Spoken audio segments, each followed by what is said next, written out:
All right, for today's episode, we're actually going to be pulling a ton from this great book, Breakthrough Advertising by Eugene Schwartz, one of the most powerful books in all of marketing and advertising and copywriting by one of the greatest copywriters of the 20th century, Breakthrough Advertising. Now, so many people know this book and know the lessons in the book because of the whole discussion of market awareness and the market awareness model as a market moves from unaware to problem aware to solution aware to you aware to deal ready, right? And that's not Eugene Schwartz's exact language, but that's how I have it anchored in my mind. But he has so many more lessons throughout this book that are not just based on market awareness, that teach you not just how to write the superficial details like headlines behind a great ad, but to go deep into all the thinking that goes into becoming a great advertiser, a great copywriter, a great marketer, and really like a great offer creator, a great entrepreneur, like Eugene Schwartz was. Half his life was working as a copywriter for clients, and the other half of his life was building his instant influence, his own publishing brand with all these different offers that he created or directed the creation thereof. So in this episode, let's go ahead and dive in and start with this quote. So Eugene Schwartz, in his chapter, The Third Technique of Breakthrough Copy Gradualization, says, "For the purposes of persuasion, the human mind may be divided into three dimensions, three great rivers of emotional force that determine the reaction to your ad and therefore its success or failure. For the purposes of persuasion, the human mind may be divided into three dimensions, which I call the three dimensions buyer psychology. Three great rivers of emotional force, great rivers of emotional force that determine the reaction to your ad and therefore its success or failure." So we're going to dive into what Eugene Schwartz said each of those three dimensions are, as well as some reflections, some insights and perspectives on those. So his first dimension of buyer psychology is desire. So this may be familiar to you, right? The desire, right? I desire something, so I'm going to go buy it. It's, as he said, the want, yearning, motivation with specific goals and or cures in mind with a prospect begging to be shown how to obtain them. So if there's a problem, I'll solve it, right? We talk so much in my different episodes about how you need to create an offer around solving a problem for your prospect. And this is what it is. Your prospect desires to solve a problem. And so Schwartz says that it's the copywriter's job to make sure the path to these goals goes through the product and to make sure the prospect can visualize every drop of satisfaction that their achievement will give them. So it's your job to lay out the path in front of your prospect and say, hey, if you have a problem, and we talk about this, like with my PISA formula. Oh, you have this problem? Isn't it agitating, right? Problem, agitate. Isn't it agitating that so many other solutions you've tried have been invalid, have not worked for you? Invalidate, right? Well, we created the solution that actually works. Solve, right? And here's the action you need to take to get it. Action, right? Ask for action. So PISA, problem, agitate, invalidate, solve, act. I've taught it as ask. I've taught it as action. You need to ask for action. So it's the copywriter's job to make sure the path to these goals goes through the product and to make sure the prospect can visualize every drop of satisfaction that their achievement will give them. So it's your job to make someone feel as if they have already solved the problem, that they already got the result, and to experience that satisfaction as if it was real, such that going back to living a life without that satisfaction means a life that is not as well lived as it could be. And at that point, right, the prospect is like, I have to get it, right? But that's only one dimension of buyer psychology. So let's dive into Eugene Schwartz's second dimension of buyer psychology, which he says is identification. Identification. What to identify as? The need for expression and recognition, unformulated, unspoken, at least partially unconscious, searching for symbols, definition, and embodiments. Identification. This is interesting. So what does that mean? Like, I identify with XYZ group. I identify as a certain, identity in the marketplace. So For example, one of the big things that happens as someone gets into copywriting, discovers copywriting as a skill set, as a job, as a career, as something that you can sell, is they at some point go from saying, oh, that's that thing out there that people do that like they get paid for, to I am a copywriter, right? And so when they say, I am a copywriter, suddenly that opens up a whole new thing.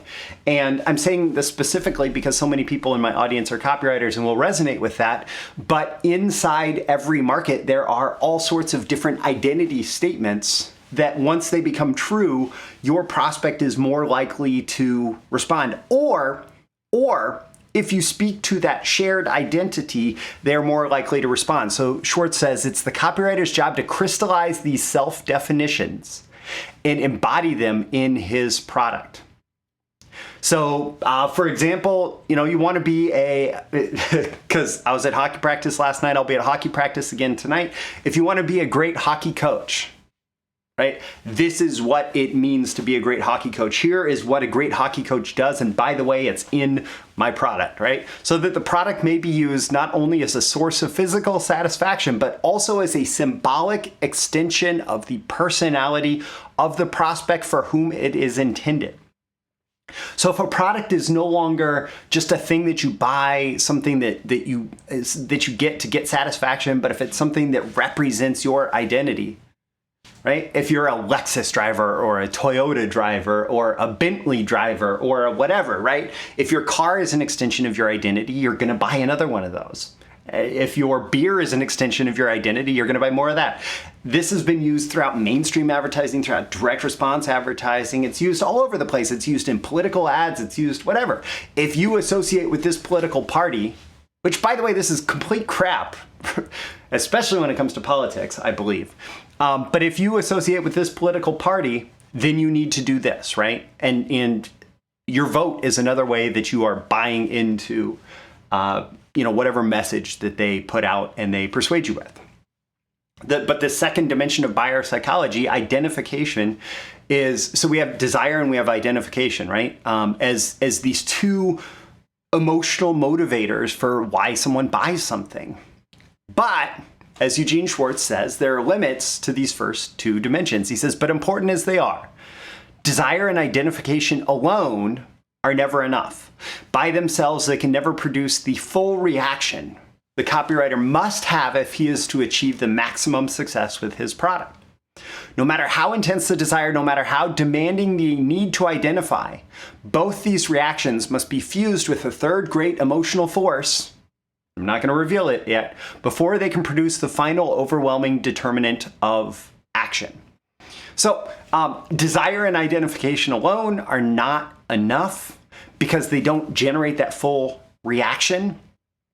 And there is a third force that you can use to triangulate all of it that leads to this overwhelming determinant of the buying action. And so the third dimension of buyer psychology is both these reactions, desire and identification. Okay, so here is me filling in that last sentence. Both these reactions, desire and identification, must be fused with the third great emotional force, belief, before they can produce the final overwhelming determinant of action, absolute conviction.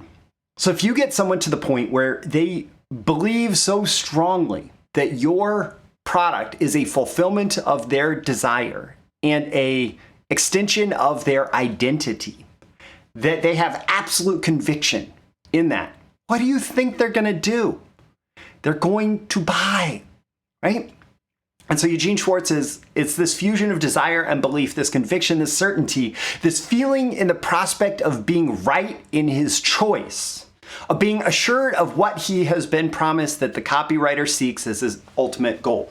So one of the biggest reasons somebody doesn't buy something is not because they're not interested in, what it is that you are offering in terms of fulfillment of their desire, right? They're interested, they want to fulfill that desire, but they do not have absolute conviction, this feeling in the prospect of being right in his choice. And Eugene Schwartz used all he language. It could be his or her choice, right? This feeling in the prospect of being right in his or her choice. They want to be right. They don't want to be wrong. They don't want the embarrassment, the shame of being wrong. They want to have absolute conviction that you have triangulated. Yes, you fulfill their desire. Yes, your product is in alignment with their identity. Yes, they believe all of this is true with absolute conviction. And then they buy, right? So what exactly is belief? Again, quoting, it is perhaps the most complex fusion of thought and emotion in the human mind. It is, first of all, your prospect's mental picture of the world he lives in, what facts make it up, how it works, in what direction its truth and values lie. So when we're talking about beliefs, we're talking about like this understanding of the world. It's the belief in how the world works. It's the belief in how your product's going to work. It's your belief in the problem itself. It is what they understand to be true, right? But these accepted facts, truths, values, and opinions are only the raw material of belief. Even more important is the vast amount of emotional security he derives from these beliefs. This is why it's so hard to change someone's like deeply held beliefs. Because if they have this deeply held belief, if they have a conviction, absolute conviction in something, it's not just about like sharing new facts. Sharing new facts is nothing. Sharing new facts, when they come in conflict with the belief, this is why we run into I'm forgetting the logical fallacy that basically we accept the evidence that supports our current beliefs, and we reject evidence that is in conflict with our current. It's confirmation bias. There we go. This confirmation bias is why it's so hard to change someone's beliefs, because there is this emotional desire to be right that supersedes any factual elements, right? And we use factual elements as like evidence to support what we believe, what we emotionally feel is right. And this is like what creates markets. It's what creates movements. It's what creates all of it. It's this absolute conviction and the emotional punch that comes with this desire to be right, this emotional security that we desire. And so when you can give your prospect that emotional security in belief, or when you can resonate with the emotional security that their beliefs are not going to be upset, that you are only going to confirm their beliefs, that's when you get people piling onto your offer. So how do you use these 3 dimensions in your copywriting? I love using questions to really help you turn these into useful tools. So you could use these 4 questions as you are starting to brainstorm how you can talk about your product, your service, your offer.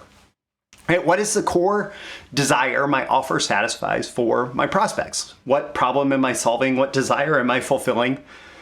An urgent problem, an unfulfilled desire, right? And your prospects have that, right? Your prospects have some kind of unfulfilled desire or urgent problem that, hopefully your product or service is built to solve a problem, right? Or to satisfy a core desire. Then if I ask my prospect how they defined themselves, how would they describe their identity? Are they a copywriter? Are they an entrepreneur? Are they a marketer? Are they a conservative? Or are they a liberal? Are they a mom? Are they a dad? Are they a hockey coach? Are they whatever it is, right? Are they a healthy, vibrant individual?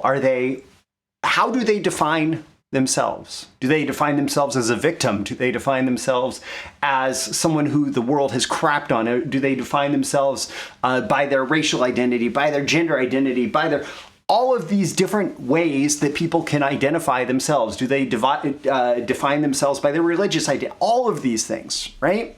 All these ways that people identify and define themselves.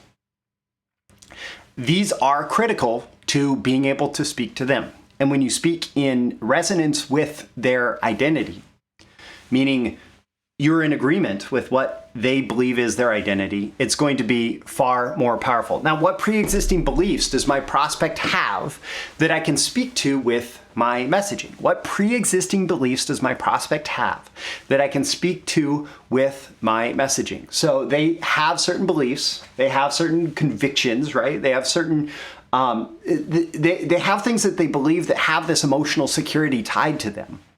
And if you resonate with that, then boom, like it's going to be more powerful. Versus if you aren't paying attention, you don't know what their pre-existing beliefs are. If you contradict them, you're stepping on a landmine, right?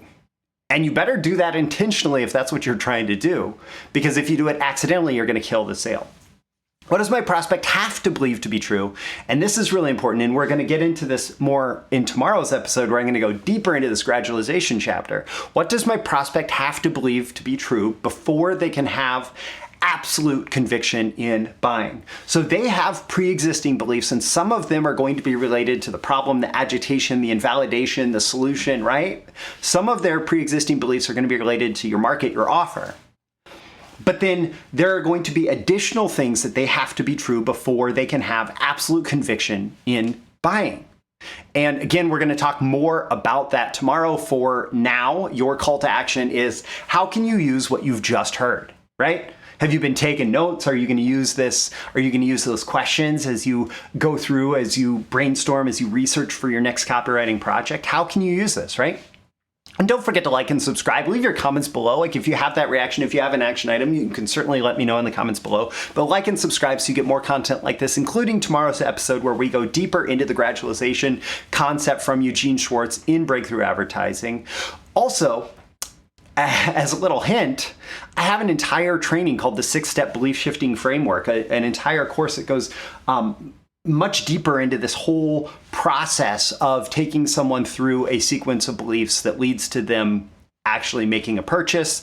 And I'll also include a link to Breakthrough Advertising by Eugene Schwartz, which my friend for life and client Brian Kurtz has gotten the arrangement with Eugene Schwartz's widow to publish Breakthrough Advertising, and it is the only authentic source of the book, only original source of the book. And so I'll include a link to Brian Kurtz's page for where you can pick up Breakthrough Advertising. It is not cheap, but it is absolutely packed full of just incredible copywriting lessons. So I recommend, if you are absolutely serious about being a great marketer, copywriter, entrepreneur, if you're serious about the kind of messaging that's going to create breakthroughs in your market, you should pick up a copy of that book. Absolutely. I'm Roy Furr. This is Breakthrough Marketing Secrets. That is a hat tip to Eugene Schwartz and Breakthrough Advertising to call this Breakthrough Marketing Secrets. So again, like and subscribe. I'll catch you again in the next episode. See you soon. Bye. Thank you once again for tuning in to this daily episode of Breakthrough Marketing Secrets. Remember, check out the links with this episode for even more value. Now make sure you like, comment, share, subscribe, and engage in every way you can to keep this show going and growing and delivering daily value to you. I'll catch you soon for your next big breakthrough.